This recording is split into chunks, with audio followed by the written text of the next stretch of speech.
What's up, my bookish baddies? It is now that time of the month to get comfy and cozy as I tell you all the books that I read in the month of February and whether or not I think they would make a good TV or film adaptation. Usually with little to no explanation, but this time we're gonna talk about it.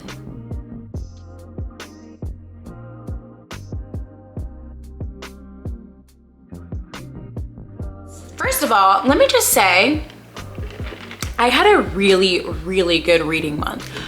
While I only read 4 books, I did start a 5th one and I'm still reading that one, so I'm not gonna include it in this one.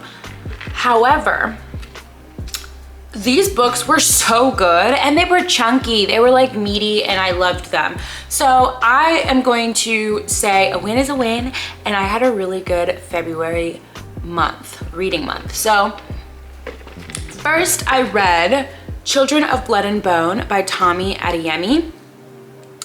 Listen, I read this book because I knew it was going to be a movie.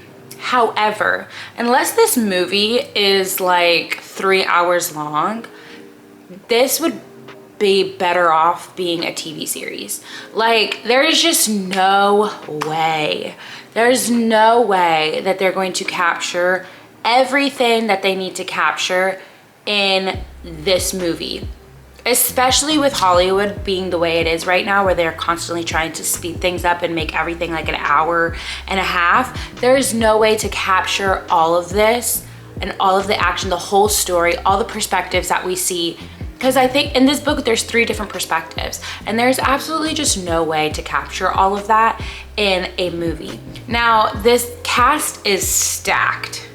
Honestly, they have a really good cast. So there's no doubt that this movie or this film is going to be phenomenal. But I do feel like it would be better as a TV series. Ace of Spades. Now, in this book, we follow Chiamaka and Devon, and they're the only 2 Black kids at this very prestigious like high school. And it's giving like Gossip Girl, it's giving Pretty Little Liars. We find this Ace person who is just blast texting the whole school some very deep secrets about these 2.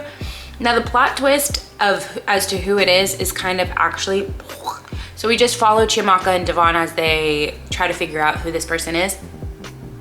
Honestly, I would love to see this on Hulu or Amazon, or actually no, not Hulu. I think I would want to see it on Amazon or Apple TV. I think those are the 2 companies that could do this justice.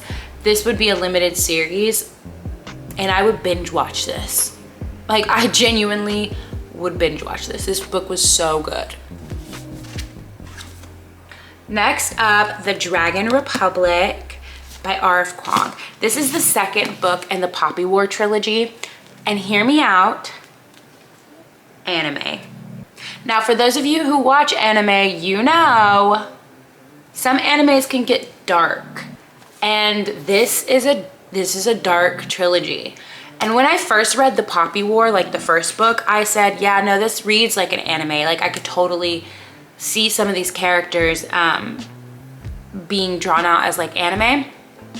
And then I read The Dragon Republic, and I sat and I watched like a few episodes of some anime that has like a quirk, like something dark, something academia, something, I don't know. Those of y'all know what I'm talking about. It's like they have quirks and stuff. My husband watches it, and I felt like the newer episodes, I don't know what season he's on, but they were dark.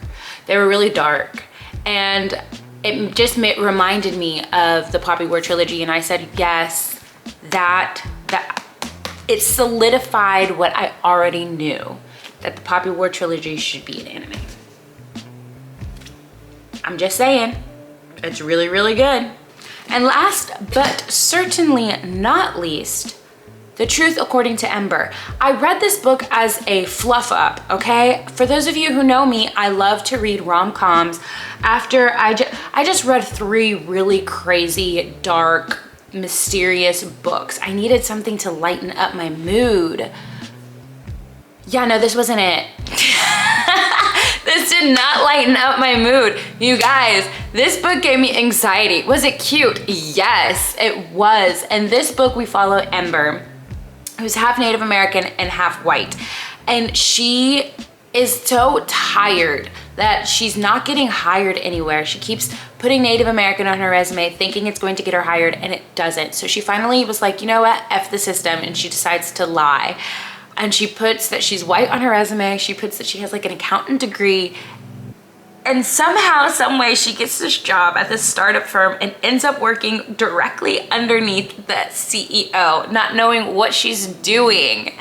And lie after lie after a lie just keeps coming, and it's this long, big web. And at first you're like, oh, they're little white lies that shouldn't matter. But in true book fashion and storytelling fashion, everything just comes to a head. And listen, while she was lying, I just, you just know it's coming. And I just, it gave me so much anxiety. I was like, I need to start another book. I need to start another book before I go into it. I was speechless. It is really cute though. I mean, it has a really good ending, and it didn't blow up in her face as much as I thought it was going to, but oh man, was it a journey. Oh, it was a journey for sure. It was a good book though. As you can see, I'm smiling and I'm laughing because it was funny, and it was a good book. I really enjoyed this one, and I could see this on TV. Like, I think this would make a really, actually no, I'm lying. I could see this in the theaters. Like, I could go watch this in the movies, and I feel like we need to bring rom-coms back to like the movie theaters. I don't think enough rom-coms go to the movie theaters. Like, it's all just heavy drama. Like, we need something light and fluffy. We need rom-coms back in the movie theater. Thank you for watching, everyone. I hope you enjoyed this video. If you did, make sure to give me a like, comment, subscribe, all the YouTube jazz. And I'll see you next week.